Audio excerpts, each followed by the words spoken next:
거룩한 주일 주님 앞에 예배하기 위해 모인 성도님들을 주님의 이름으로 축복합니다. 아멘. 오늘 우리가 이 자리에서 함께 예배할 수 있다는 것이 참 큰 은혜입니다. 예배합니다, 찬양합니다. 우리 함께 고백하실 때 그 하나님의 은혜가 우리 입술 가운데 고백되기를 간절히 소망합니다. 우리 함께 찬양하겠습니다. 완전하신 나의 주. 완전하신 나의 주, 의의 길로 날 인도하소서. 행하신 모든 일 주님의 영광 다 경배합니다.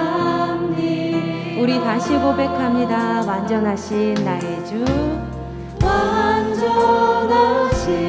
나의 주, 의의 길로 날 인도하소서. 행하신 모든 일 주님의 영광 다 경배합니다. 예배합니다, 찬양합니다. 예배합니다, 찬양합니다. 주님만 날 다스리소서. 예배합니다, 예배합니다, 찬양합니다. 주님 홀로 높임 받으소서. 우리 다시 고백하겠습니다. 완전하신 나의 주, 그의 길로 날 인도하소서. 행하신 모든 일 주님의 영광 다 경배합니다. 예배합니다,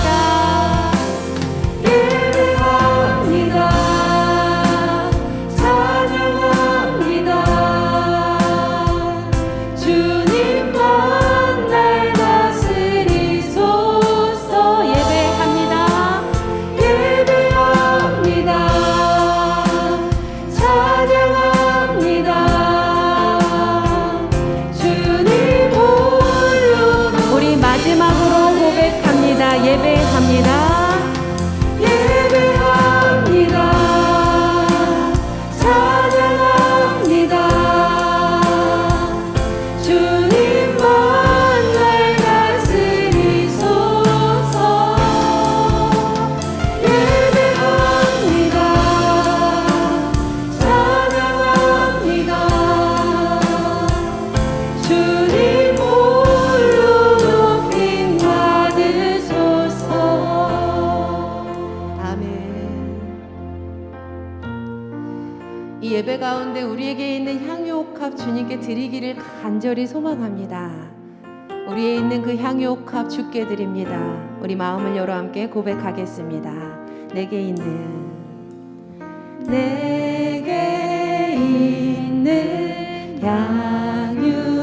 향유옥합 주께 가져와. 그 발 위에 입 맞추고. 우리 함께 고백합니다. 나를 위해 험한 산길 오르신 그 발, 나를 위해 험한 산길 오르신 그 발,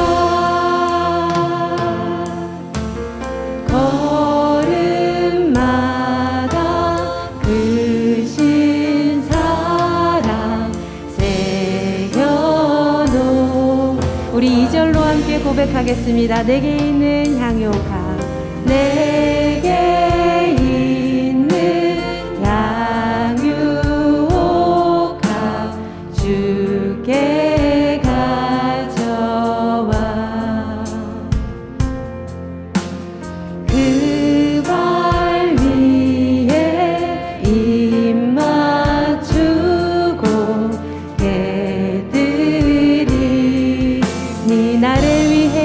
십자가에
이 예배 가운데 하나님의 크신 사랑이 있습니다.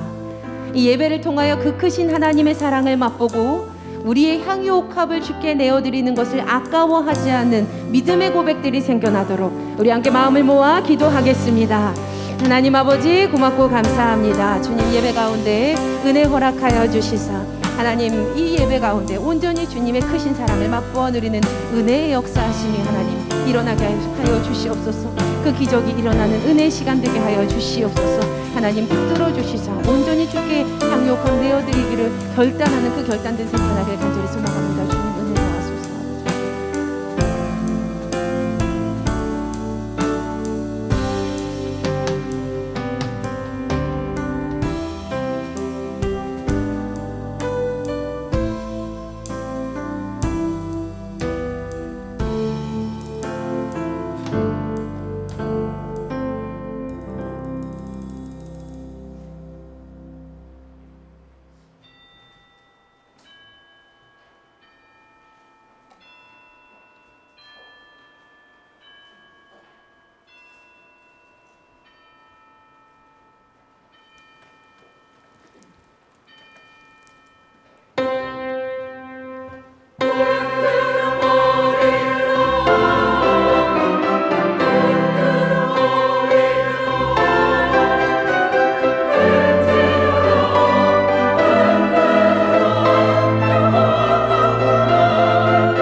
하나님이 그 아들을 세상에 보내신 것은 세상을 심판하려 하심이 아니요 그로 말미암아 세상이 구원을 받게 하려 하심이라.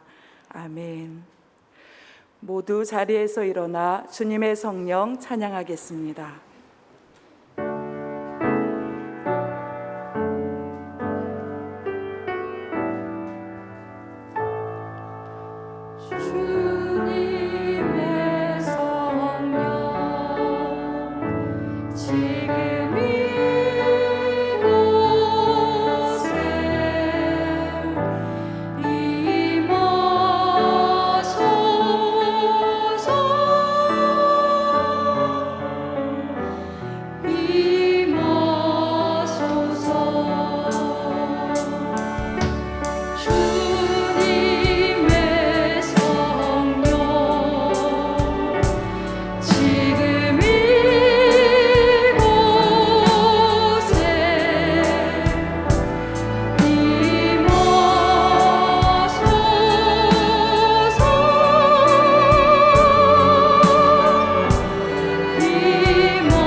심령이 가난한 자는 복이 있나니 애통하는 자는 복이 있나니 온유한 자는 복이 있나니 의에 줄이고 목마른 자는 복이 있나니 긍휼히 여기는 자는 복이 있나니 마음이 청결한 자는 복이 있나니 화평하게 하는 자는 복이 있나니 의를 위하여 박해를 받은 자는 복이 있나니 나로 말미암아 너희를 욕하고 박해하고 거짓으로 너희를 거슬러 모든 악한 말을 할 때에는 너희에게 복이 있나니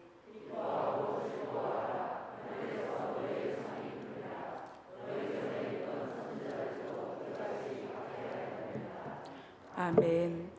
전능하사 천지를 만드신 하나님 아버지를 내가 믿사오며 그 외아들 우리 주 예수 그리스도를 믿사오니 이는 성령으로 잉태하사 동정녀 마리아에게 나시고 본디오 빌라도에게 고난을 받으사 십자가에 못 박혀 죽으시고 장사한 지 사흘 만에 죽은 자 가운데서 다시 살아나시며 하늘에 오르사 전능하신 하나님 우편에 앉아 계시다가 저리로서 산자와 죽은 자를 심판하러 오시리라. 성령을 믿사오며 거룩한 공예와 성도가 서로 교통하는 것과 죄를 사하여 주시는 것과 몸이 다시 사는 것과 영원히 사는 것을 믿사옵나이다. 아멘.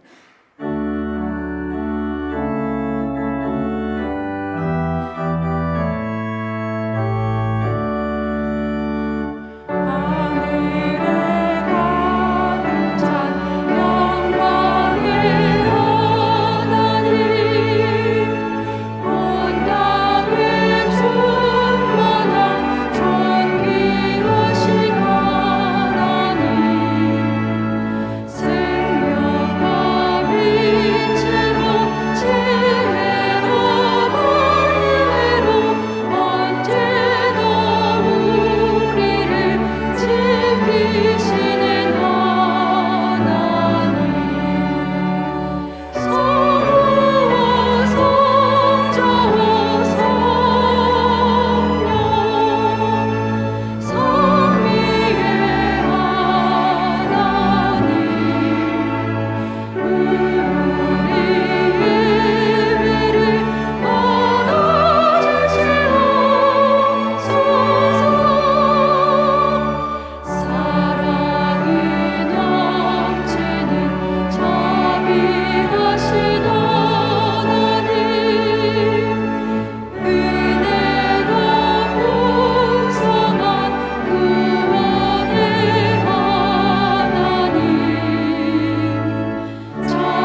은혜가 풍성하신 하나님, 이 귀한 주일 예배에 저희를 불러주셔서 하나님을 예배하게 하시니 감사와 찬양과 영광을 올려드립니다.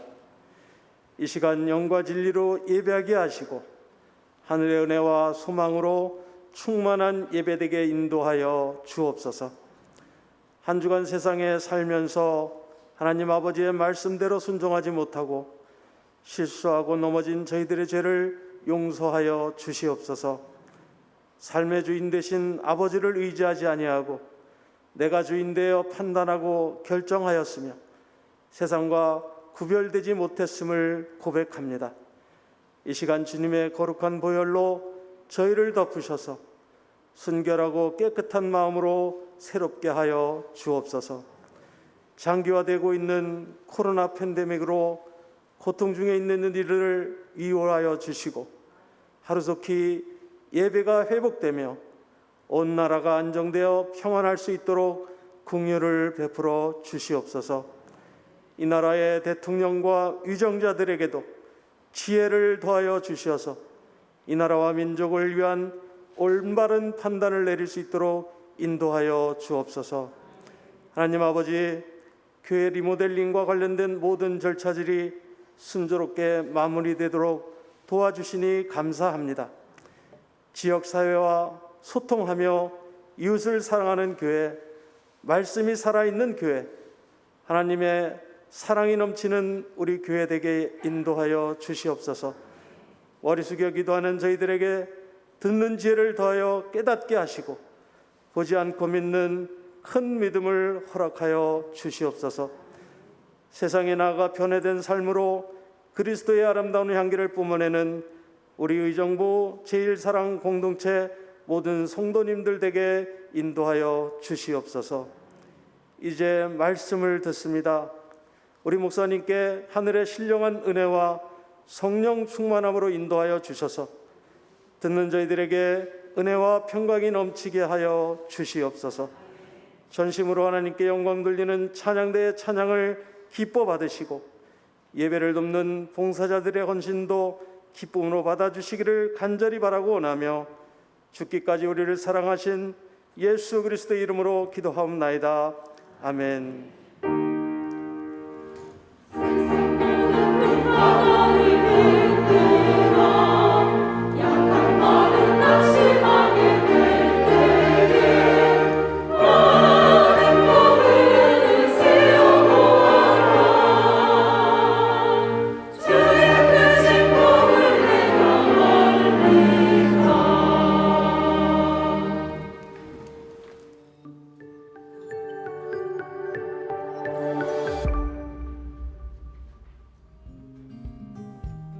우리를 구원하신 하나님의 사랑을 세상에 전하며 이웃과 함께하는 제1교회 성도님들 되시기 바랍니다.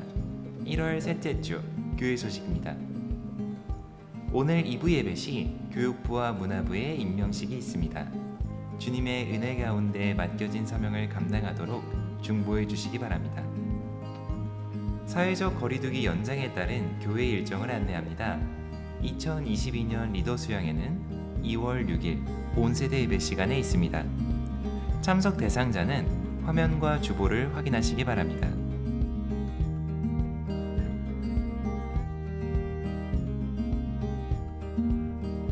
행복한 여행 안내자반 개강은 2월 10일 목요일 예정이며 참석자는 교역자, 장로, 교구장입니다.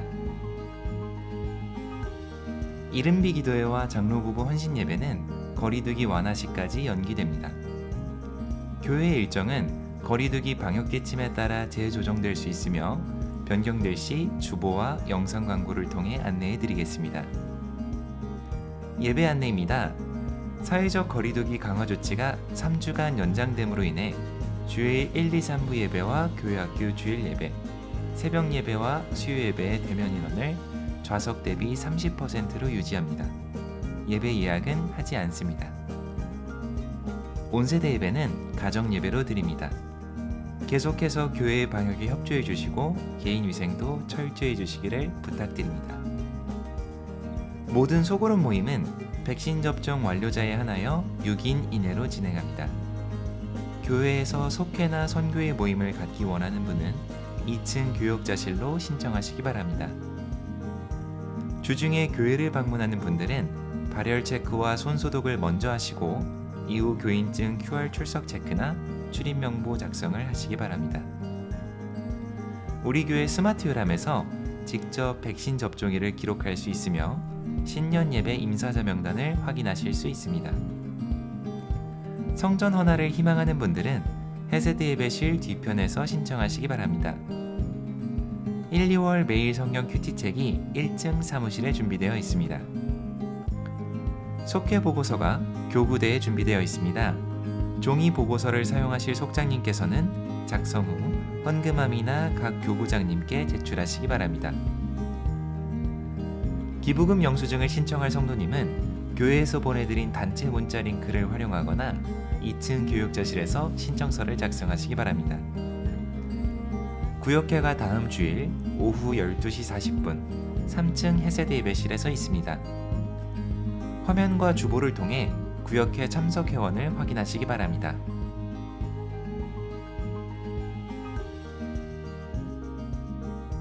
기타 광고입니다.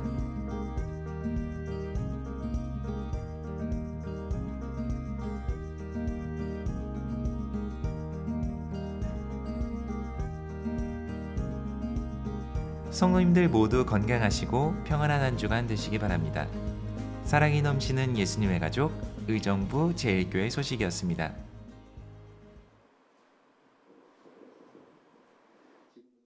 (2022년) 교육부 교사 임명식을 진행하겠습니다. 이번 임명식 명단은 PPT 화면을 참고하시기 바랍니다.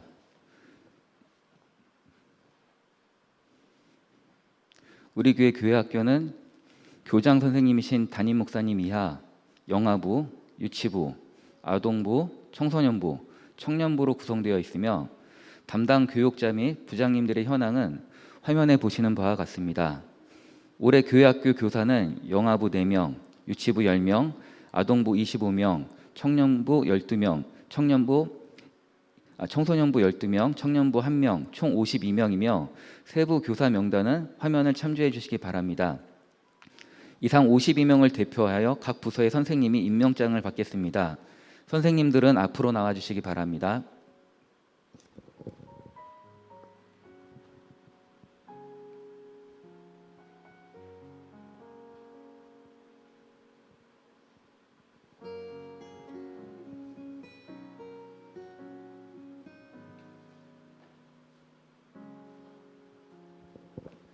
이제 담임 목사님께서 대표자에게 임명장을 수여하는 시간을 가지겠습니다.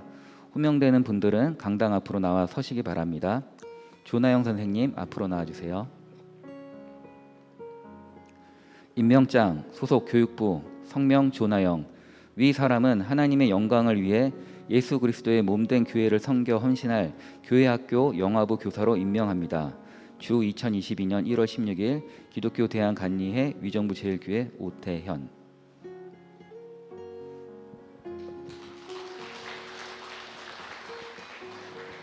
자, 이다경 선생님 앞으로 나와주시기 바랍니다. 임명장 유치부 이다경.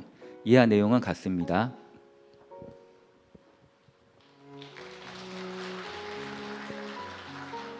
김희영 선생님 앞으로 나와주세요. 임명장 아동부 김희영. 이하 내용은 같습니다.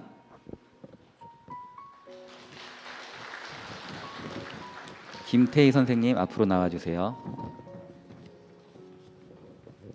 임명장 청소년부 김태희. 이하 내용은 같습니다. 전미화 부장님 앞으로 나와주세요. 임명장 청년부 부장 전미화. 이하 내용은 같습니다.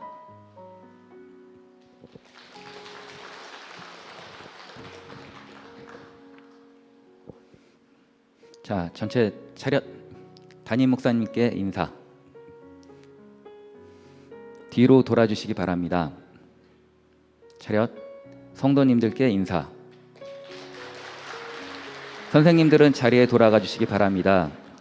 2022년도 교회학교 모든 교육부서는 담임 목사님의 목회 비전에 따라 말씀과 묵상을 통해 건강한 신앙을 공유하고 교회 학교의 미래 세대가 세상 가운데 선교하며 살 수 있도록 최선을 다해 섬기며 지도하겠습니다. 성도님들의 지속적인 관심과 기도와 후원을 부탁드립니다. 감사합니다.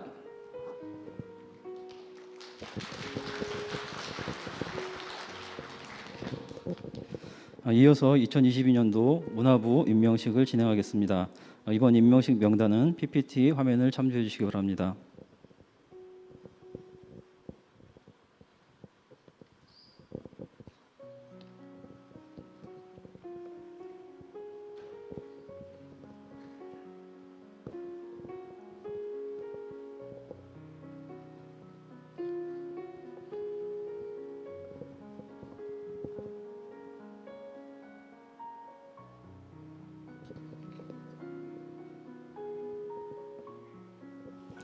이제 담임 목사님께서 대표자에게 임명장을 수여하는 시간을 가지겠습니다. 대표자 되시는 분들은 앞으로 나와주시기 바랍니다.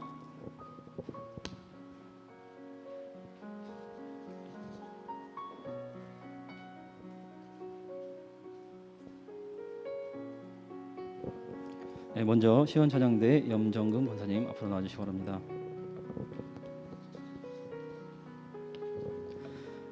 임명장 직분 권사 성명 염정금 위 사람은 담임 목사를 도와 주의 몸된 교회를 세우기 위한 찬양대원으로 당회에서 인준을 받았기에 이에 임명합니다. 2022년 1월 16일 기독교 대한 감리회 의정부 제1교회 담임 목사 오태현.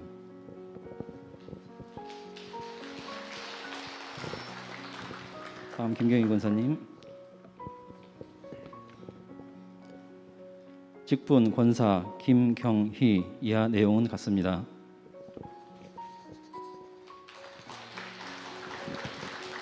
다음 윤성준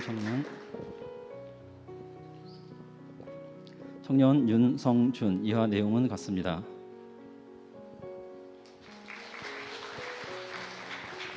다음 강민주 청년 강민주 이하 내용은 같습니다.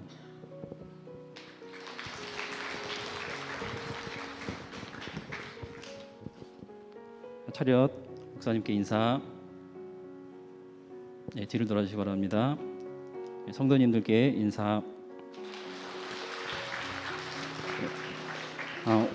이 시간에는 목사님께서 기도해 주시겠습니다. 오늘 임명받은 모든 분들은 그 자리에서 잠시 일어나 주시기 바랍니다. 교육부 그리고 문화부 임명받으신 분들 자리 일어나 주시고요. 담임 목사님께서 기도해 주심으로 2022년 문화부 임명식을 마치도록 하겠습니다.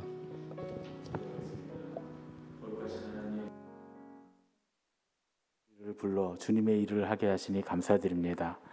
교사로 불러주시고 성가대로 불러주시고 또 오케스트라로 불러주셔서 주님 우리의 다음 세대들을 키워내고 또한 찬양으로 주님께 영광 돌리며 모든 음악으로 주님의 영광을 드러내는 귀한 사명 감당케 하시니 감사드립니다. 오늘 세워진 귀한 일꾼들 위해 주님께서 함께 하셔서 이들을 통해서 생명의 생수가 넘쳐나도록 축복하여 주시옵소서.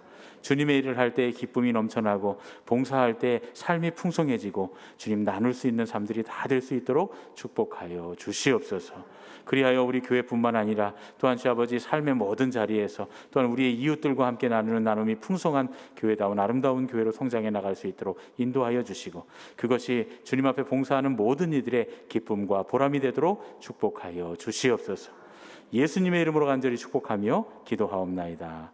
아멘. 크게 박수로 격려해 주시기 바랍니다. 거룩한 주일에 주님 앞에 나오신 여러분들을 사랑하고 축복합니다. 오늘 우리 옆에 계신 분들과 함께 사랑합니다, 반갑습니다, 잘 오셨습니다 인사하겠습니다. 사랑합니다, 반갑습니다, 잘 오셨습니다. 코로나 거리두기가 3주간 더 연장이 됐습니다. 그래서 조금 우리가 불편하긴 하지만 저녁 예배를 저희가 좀 드릴 수 없게 되었고요. 저녁 예배 제일 많이 나오시는 그런 예배라 저희가 아무래도 좀 방역이나 이런 문제가 있어서 어렵겠다 싶어서 저희가 저녁 예배는 가정 예배로 대체하고 있습니다. 가정에서 꼭 예배를 드리시고 그 대신에 이제 2월 6일부터 저희가 저녁 예배 시간에 또 다른 우리 교육이나 이런 것들을 좀 시행을 하려고 합니다. 방역 조치를 위반하면서는 하지 않지만 방역 조치 내에서 저희가 할 수 있는 것들을 해 나가려고 생각하고 있습니다. 그동안 2년 동안 저희가 교육도 그렇고 훈련도 그렇고 교회 여러 가지 행사들 해야 될 것들을 너무 못해서 우리의 신앙이 많이 위축되는 게 아닌가 하는 그런 마음이 들어서 이제부터는 그동안은 우리가 나라에서 원하는 방역 조치보다 한 단계 더 높게 저희가 먼저 저희가 폐쇄하고 또 나중에 열고 또 한 단계 더 방역 수치를 높여서 우리가 그동안 해왔는데 이제는 방역 단계에 맞춰서 저희가 할 수 있는 것들을 좀 하나씩 해나가려고 하니까 이런 때에 꼭 필요한 건 여러분들이 자발적으로 방역을 잘 해주시고 뭐 열이 나거나 아프시면 여러분들이 가정에서 좀 함께 인터넷을 통해서 하신다거나 하는 그런 스스로 하시는 부분들 또 참여해야 될 때 주저하지 마시고 오셔서 우리 방역 조치 안에서 우리가 방역을 잘하고 개인위생을 잘하고 함께 적극적으로 참여해 주시고 이런 자세들이 필요한 것 같아요. 이제부터 우리 교회가 또 미래도 준비해야 되고 또 사람들도 키워내야 되고 또 교회가 교회다운 교회로서 해야 될 일들이 많이 있는데 여러분들이 아주 지혜롭게 또 적극적으로 잘 참여해 주시고 동참해 주시기를 부탁을 드립니다. 이제 함께 하나님의 말씀을 듣겠습니다.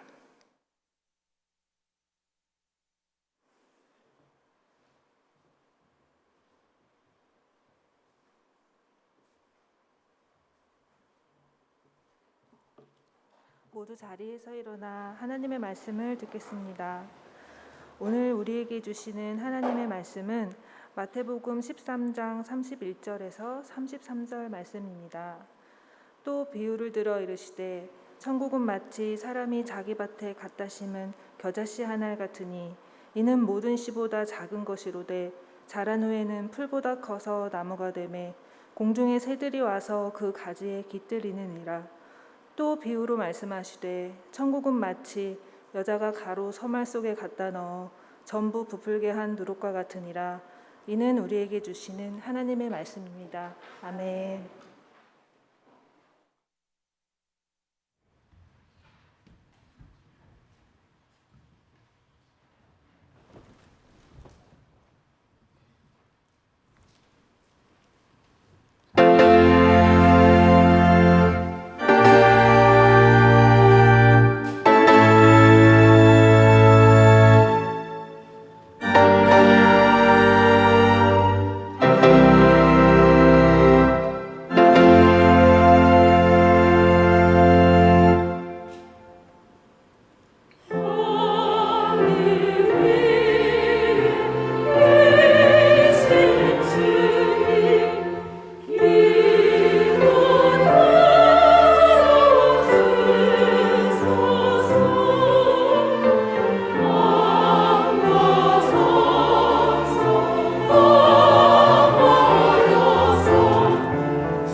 어떤 선생님이 학생들에게 이런 문제를 냈다고 합니다.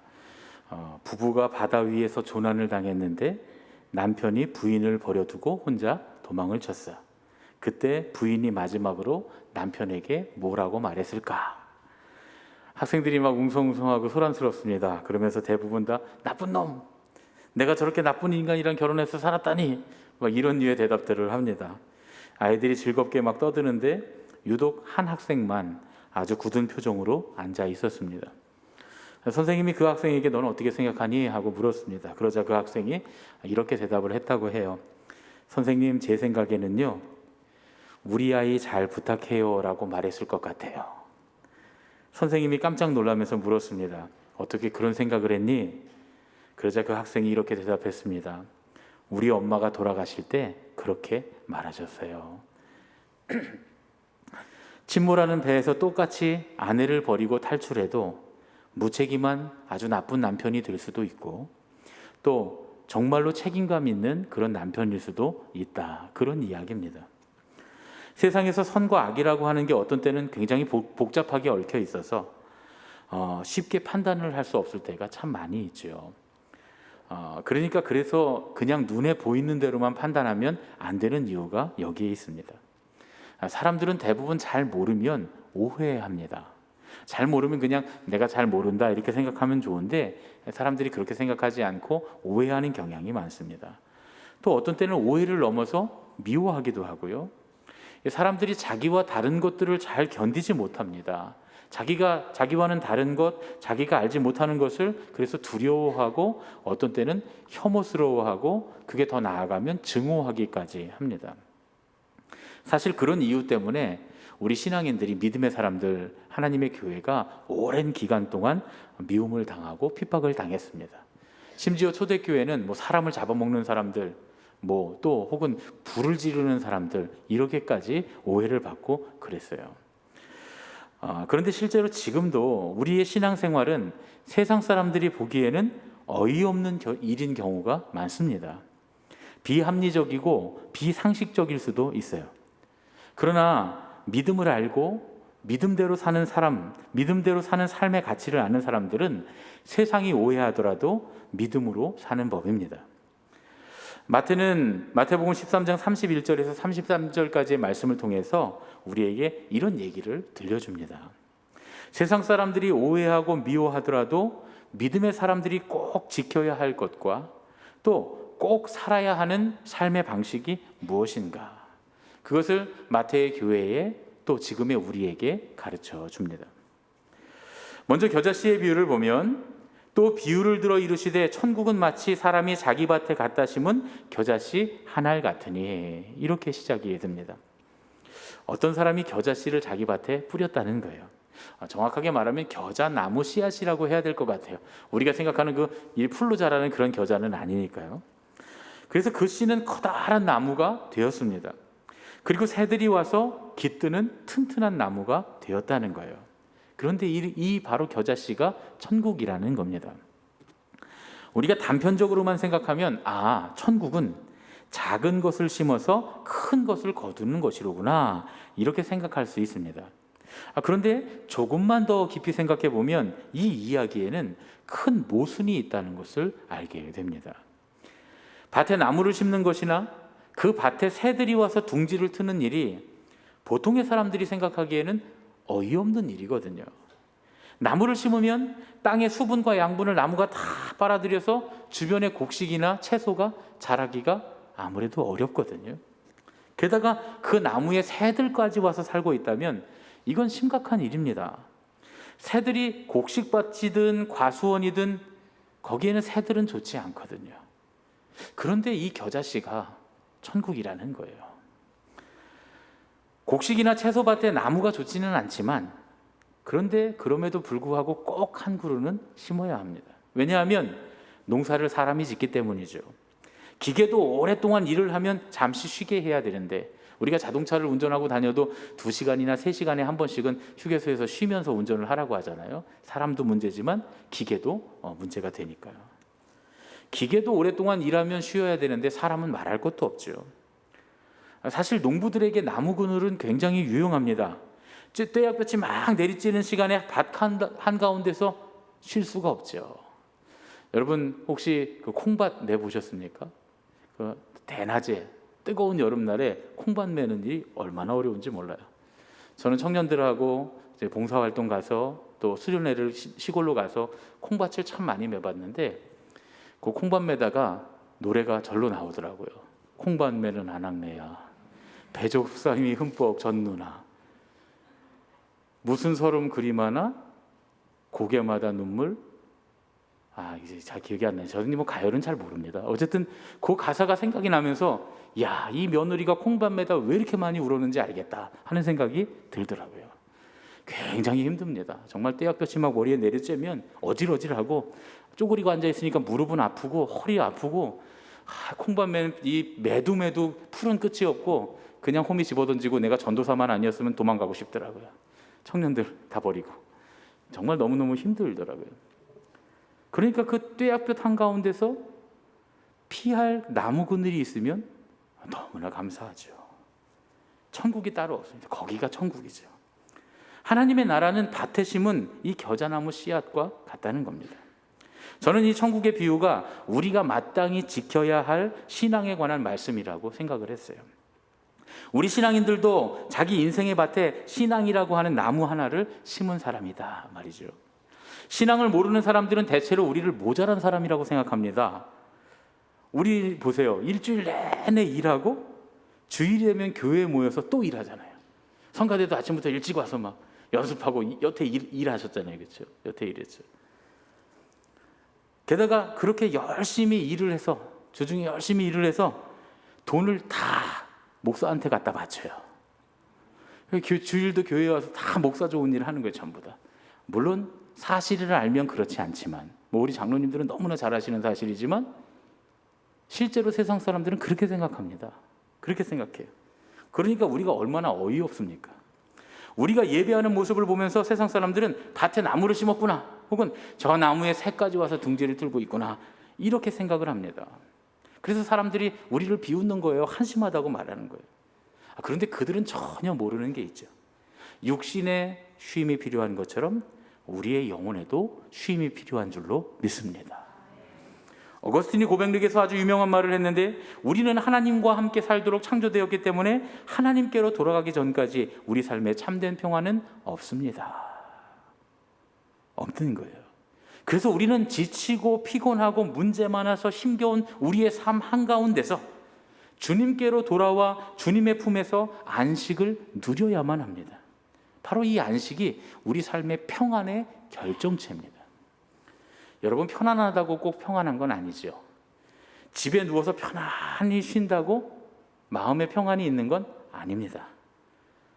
수백만 원짜리 편안한 침대에 누워서도 평안이 없으면 잠 못 이루는 밤이에요. 그러나 폭풍우가 치는 요란한 밤에도 우리의 심령 가운데 평안함이 있으면 코를 골고 잘 수 있습니다. 여러분들의 집에서 누가 제일 코를 잘 골고 잘 자나요? 자녀들. 남편이 그러면 집사님이 잘하시는 거예요. 집에만 오면 평안하다는 거니까. 자녀들은 정말 아이들은 누가 어버가도 모르게 코를 골면서 잘 잡니다. 쟤네들은 어떻게 저렇게 잘 자나? 머리만 대면 자나? 평안하거든요. 부모님이 계시잖아요. 그런데 우리 삶에 평안함이 없다면 우리는 잠 못 이루는 밤을 보낼 수밖에 없겠죠. 주님이 우리와 함께 계신다는 사실을 알게 되면 주님과 함께 호흡하고 살면 우리 마음에 평안이 오겠죠. 그래서 예수님의 가족이라면 우리의 인생의 밭에 신앙의 나무 한 그루를 꼭 심어야 하는 법입니다. 그래서 우리는 주일에도 예배하고 수요일에도 예배하고 심지어 새벽마다 모여서 예배합니다. 우리가 하나님을 만나고 경험하고 체험하는 이 모든 일들을 바라보면서 세상 사람들이 아무리 우리를 보고 어이없다고 해도 우리는 그 예배의 나무, 신앙의 나무를 심습니다. 왜냐하면 우리의 인생의 길을 다 달려가려면 우리의 인생의 밭에 풍년을 만들어내려면 반드시 때때로 얻는 영혼의 안식이 필요하기 때문인 줄로 믿습니다. 예수님의 가족은 쉼을 아는 사람들이에요. 예수님께서는 영혼의 안식을 위해서 기꺼이 대가를 지불하라고 우리에게 말씀합니다. 밭에 나무 심을 공간을 만들어 놔야 된다는 거예요. 우리가 일구는 인생의 밭에 신앙생활이라고 하는 이 예배생활이라고 하는 나무를 꼭 심으라고 말씀하십니다. 그리고 시간과 열정과 물질과 노력을 충분히 거기 할애하라는 거예요. 밭의 한복판을 할애하라는 겁니다. 유명한 격언 중에 그런 말이 있죠. 유대인이 안식일을 지킨 것이 아니라 안식일이 유대인을 지킨 것이다. 사실 이 말의 뜻은 우리가 신앙을 지키는 게 아니라 신앙이 우리를 지키는 것이다 라는 말씀입니다. 어거스틴의 말대로 우리는 하나님께로 돌아가기 전까지는 온전히 안식할 수가 없습니다. 그래서 주님께 돌아와야 해요. 주님께 나와서 예배를 드리는 겁니다. 주일을 지키며 예배하는 것이 인생의 밭에 나무를 심는 것 같은 매우 중요한 일입니다. 주일 예배나 수요 예배, 새벽 기도회 같은 공적 예배는 우리가 일을 하다가 중간중간 쉬는 시간과 똑같은 거예요. 우리의 영혼이 고단한 삶 한가운데서 우리의 영혼이 안식을 누리는 그런 시간인 줄로 믿습니다. 영혼의 안식인 예배를 위해서 기꺼이 대가를 지불할 줄 아는 사람, 그 사람이 진정한 예수님의 가족이다 라고 예수님이 말씀하십니다. 그런데 세상 사람들이 우리를 이해 못하는 건 비단 예배 생활만은 아니에요.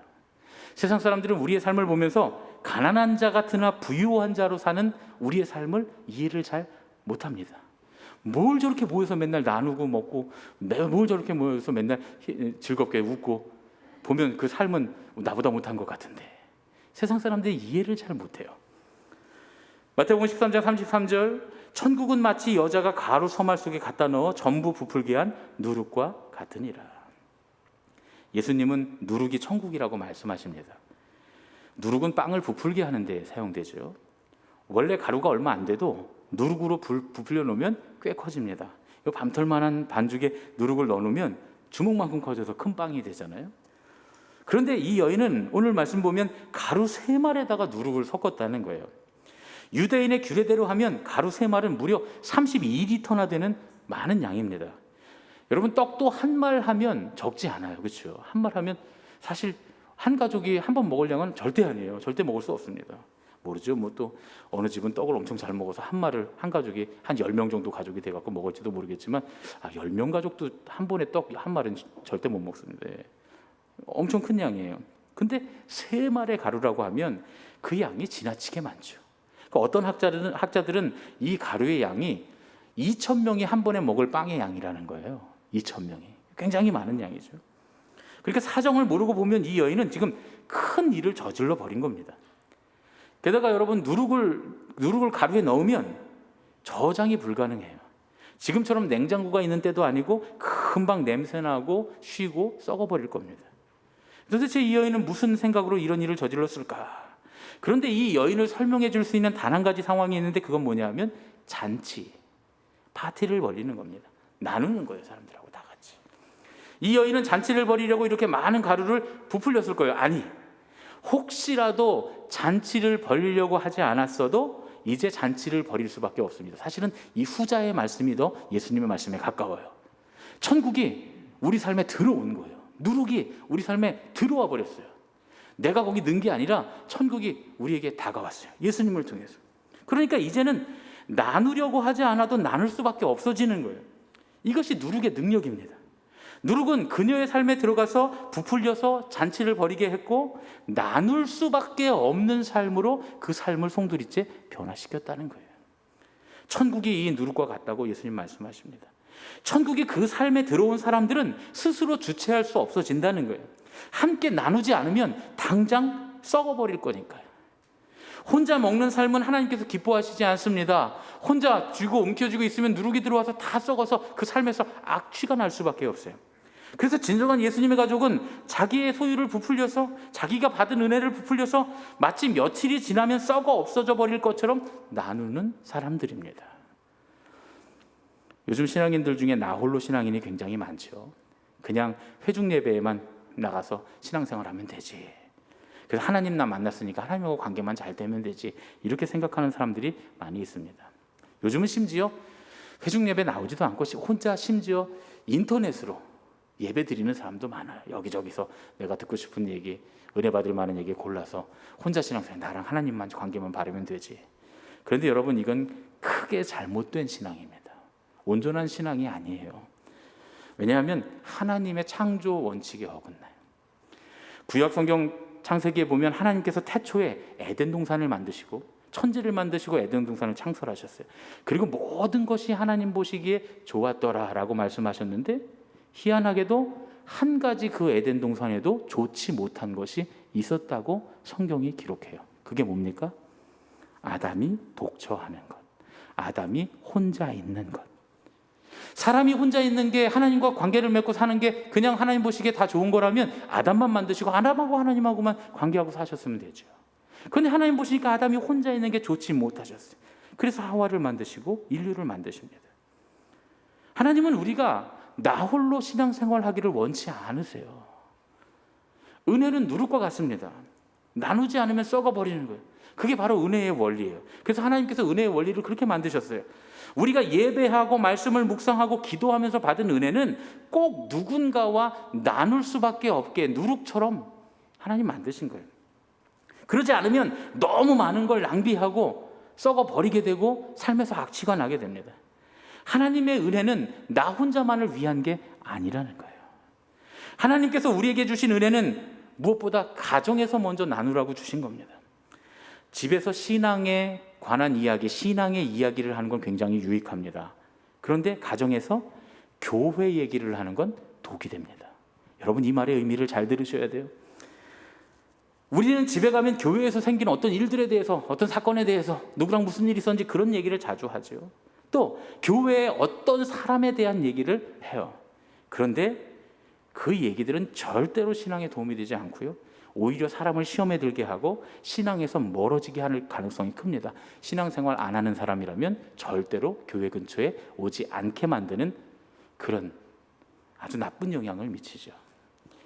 그렇게 수십 년 동안 내가 교회 가자고 얘기를 해도 남편이 말을 안 듣고 자녀들이 말을 안 듣는다. 그러면 혹시 집에서 교회 얘기를 많이 하신 게 아닌가를 생각해 보세요. 교회 가자고만 하고 교회 얘기만 한 게 아닌가. 신앙의 얘기를 하지 않은 것이 아닌가.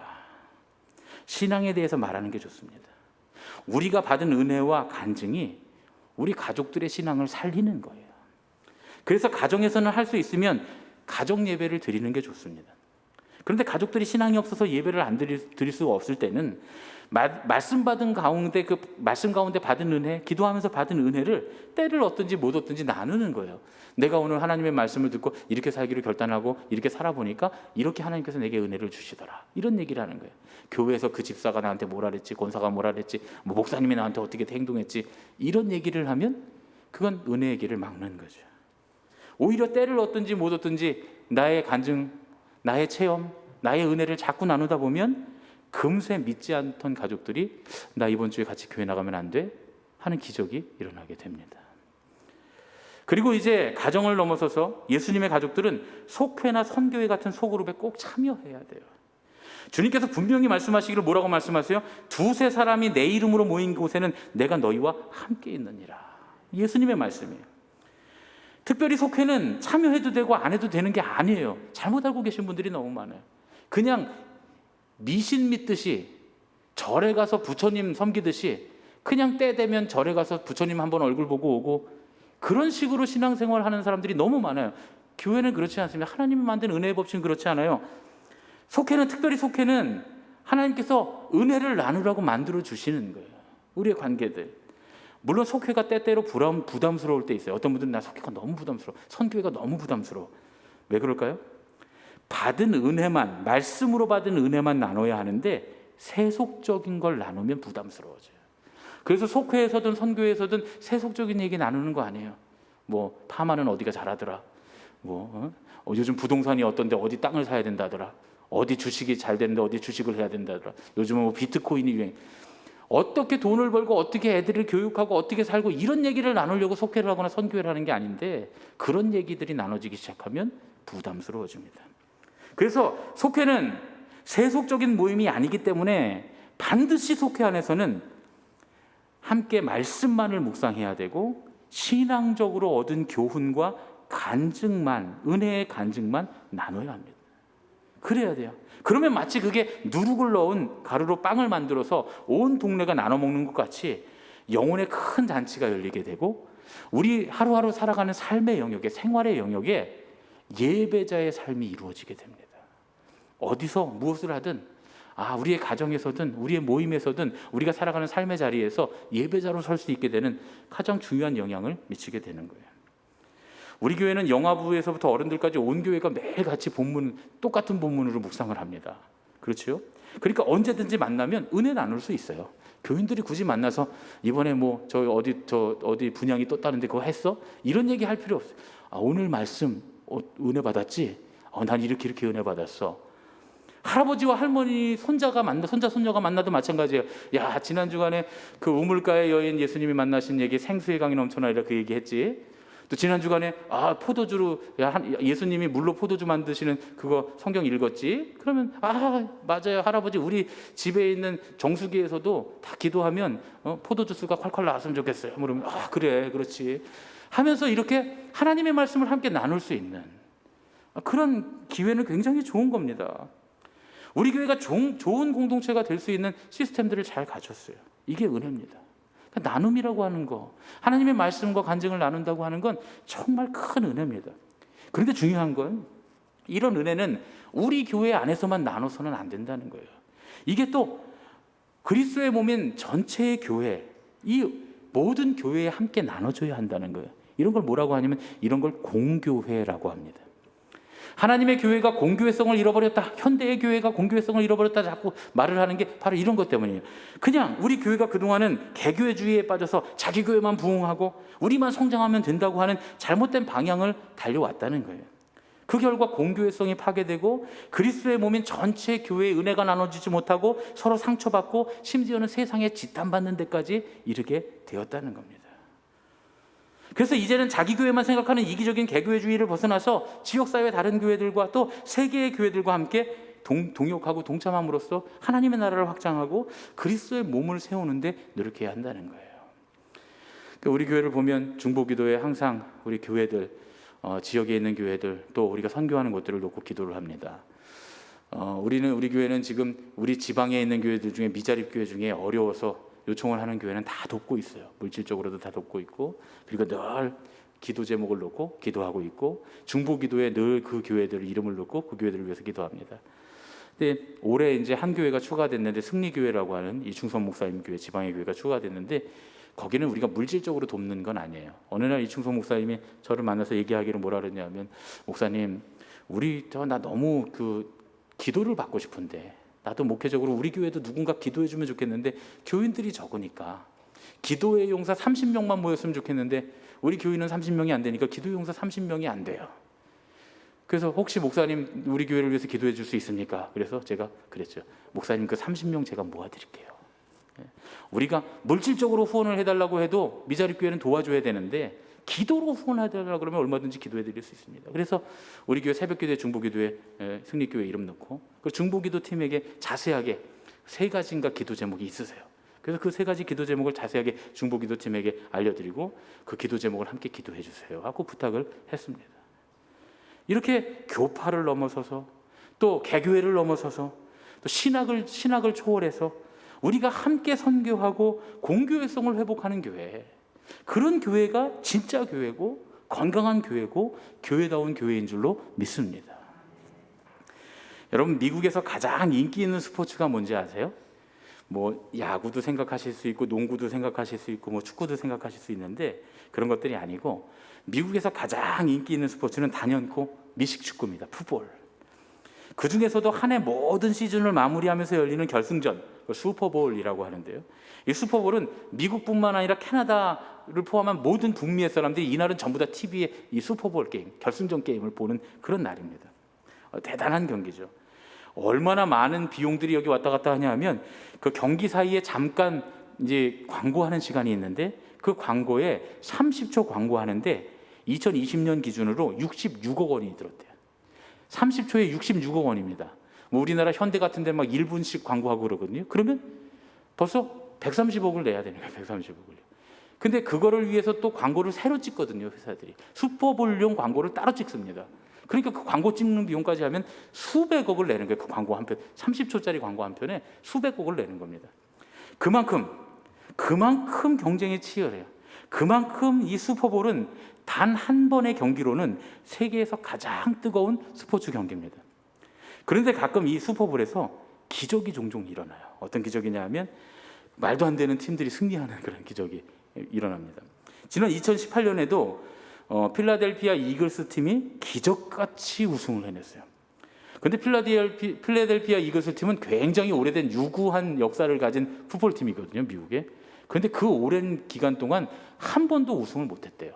한 번도 우승을 하지 못한 최약체 팀인데 그 해에 뉴 잉글랜드 패트리어트 팀하고 결승전에 가게 됐는데 이 뉴 잉글랜드 패트리어트 팀은 그 직전에 3년 동안 내내 우승을 한 팀입니다. 가장 잘하는 팀이에요. 그런데 기적이 일어나는 거예요. 필라델피아 이글스가 41대 33이라는 그런 놀라운 점수 차이도 많이 났죠. 우승을 합니다.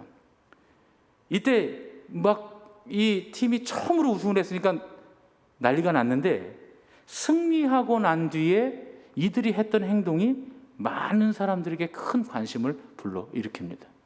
이들이 승리하니까 모여서 축포를 터뜨리고 한 게 아니라 제일 먼저 뭘 했는지, 승리하고 난 다음에 이 사람들이 뭘 했는지 제 영상을 갖고 왔거든요. 잠깐 영상을 보시겠습니다.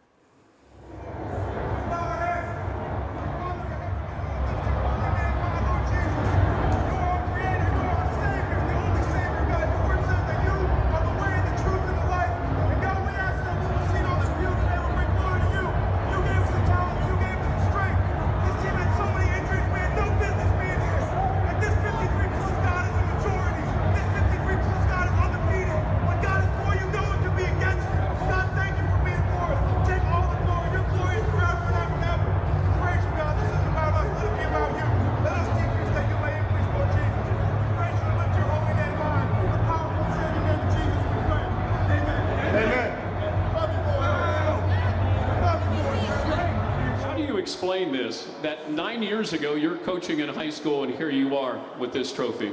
I can only give the praise to my Lord and Savior Jesus Christ for giving me this opportunity. And I'm going to tell you something, I got the best players in the world. What are you thinking? I better score. I mean, glory to God first and foremost. We wouldn't be here without him. This team is amazing. Just another game, right, Nick? Yeah, just another game. Unbelievable. All glory to God.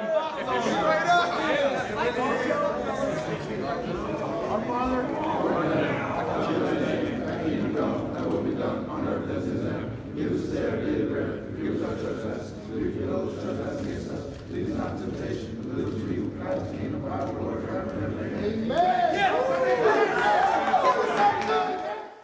예, 뭘 했는지 아시겠죠?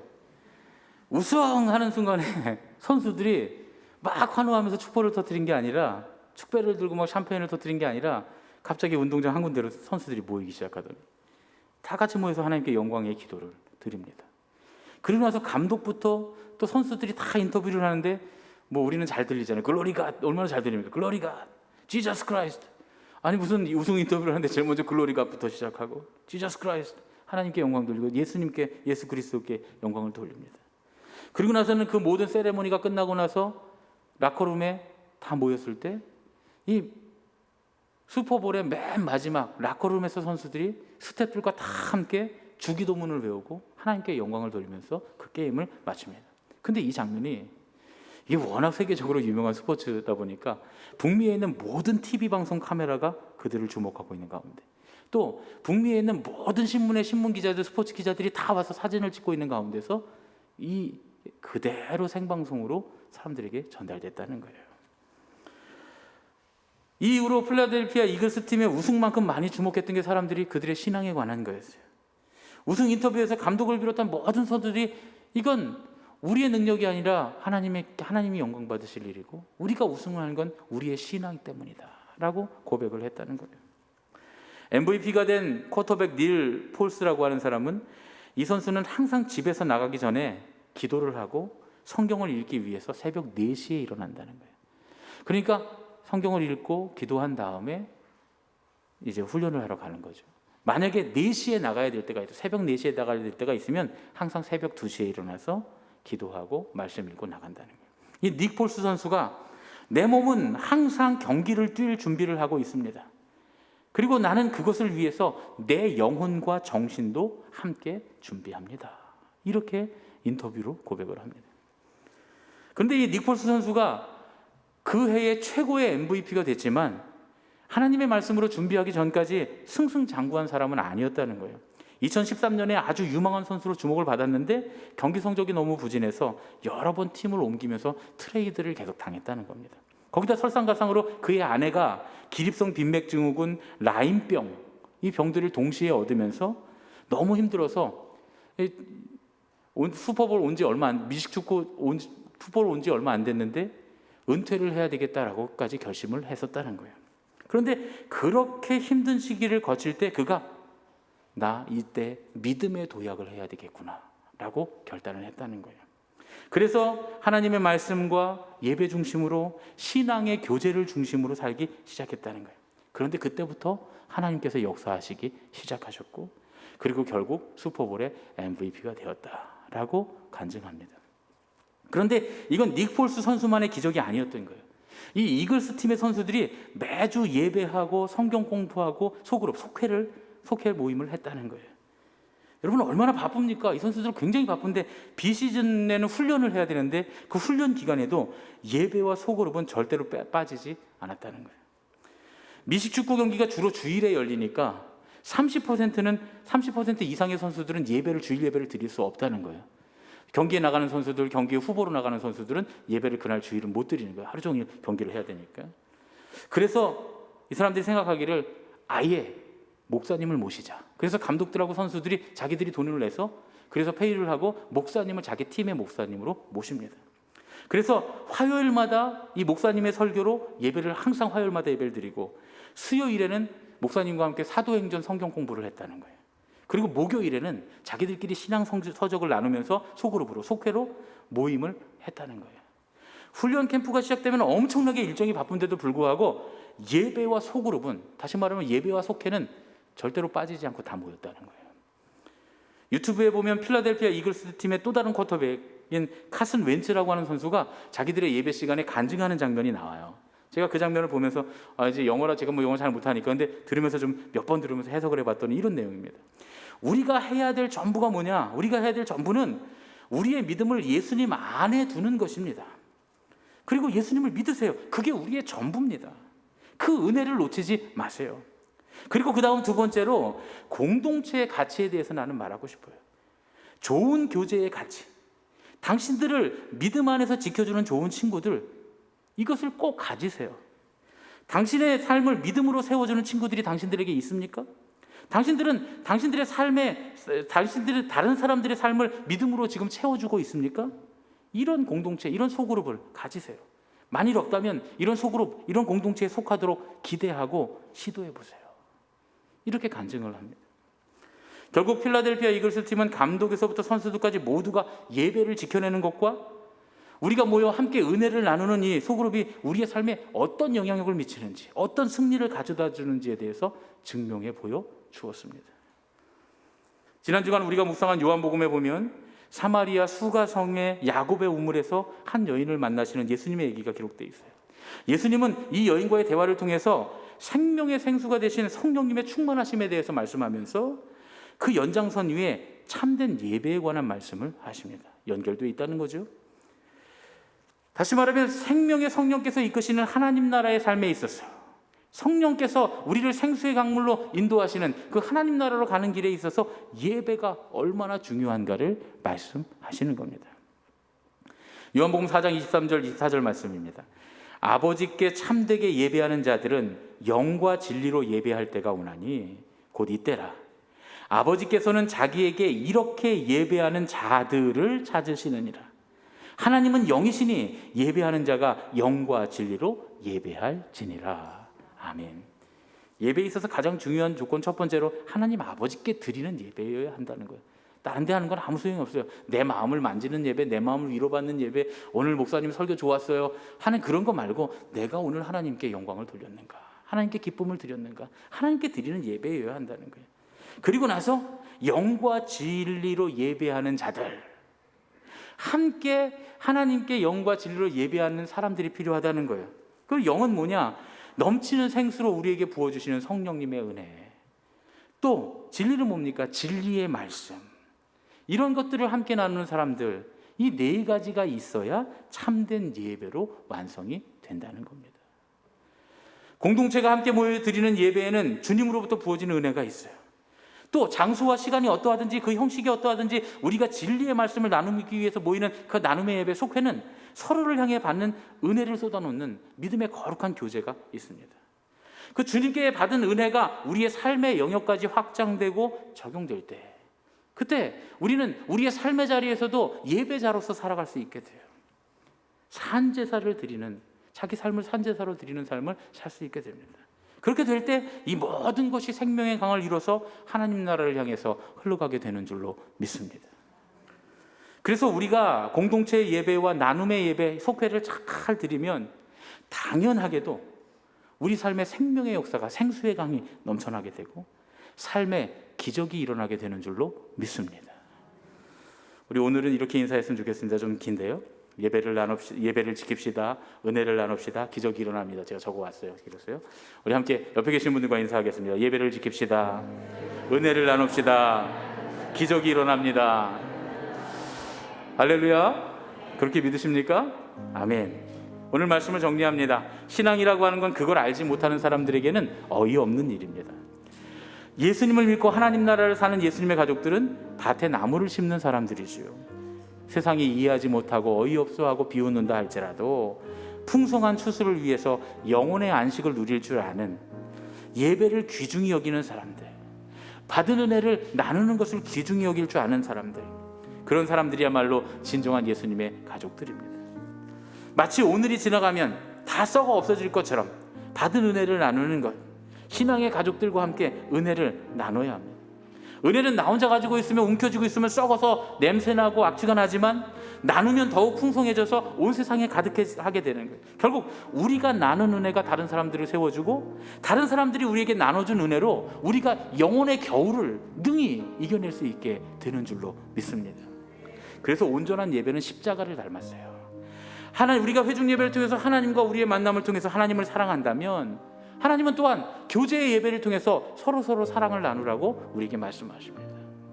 그러니까 우리의 의정부 제일교회는 하나님을 사랑하고 예수님의 가족으로서 온전히 교제하는, 온전한 예배를 드리는 그런 공동체가 되어야 할 줄로 믿습니다.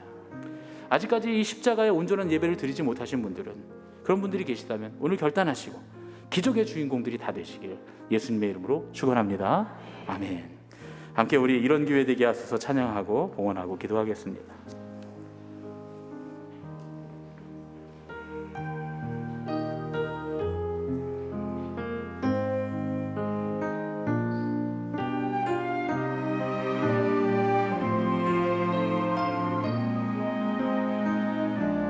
진정한 예배가 숨쉬는 교회, 주님이 주인 되시는 교회, 믿음의 기도가 쌓이는 교회, 최고의 찬양을 드리는 교회, 말씀이 살아 움직이는 교회, 성도의 사랑이 넘치는 교회, 섬김과 헌신이 기쁨이 되어 열매 맺는 아름다운 교회,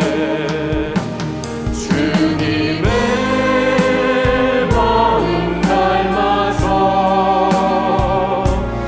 이웃을 사랑하는 교회, 주님의 영광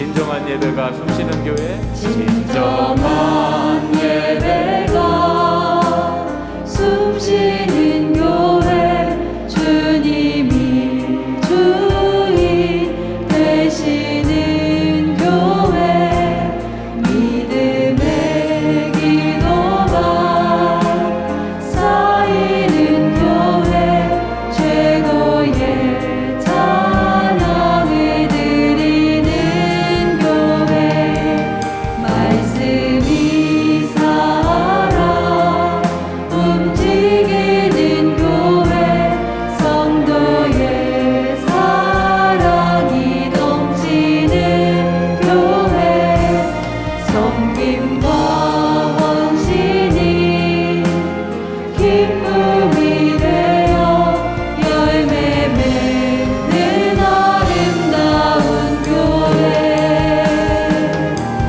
주님의 마음 닮아서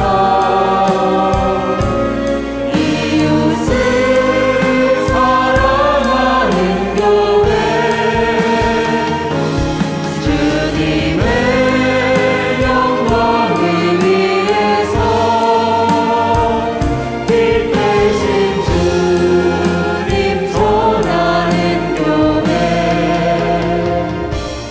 사랑의 불꽃이 활짝 피어나 날마다 사랑에 빠지는 교회, 주께서 사랑하는 우리 교회가 이런 교회 되게 하소서.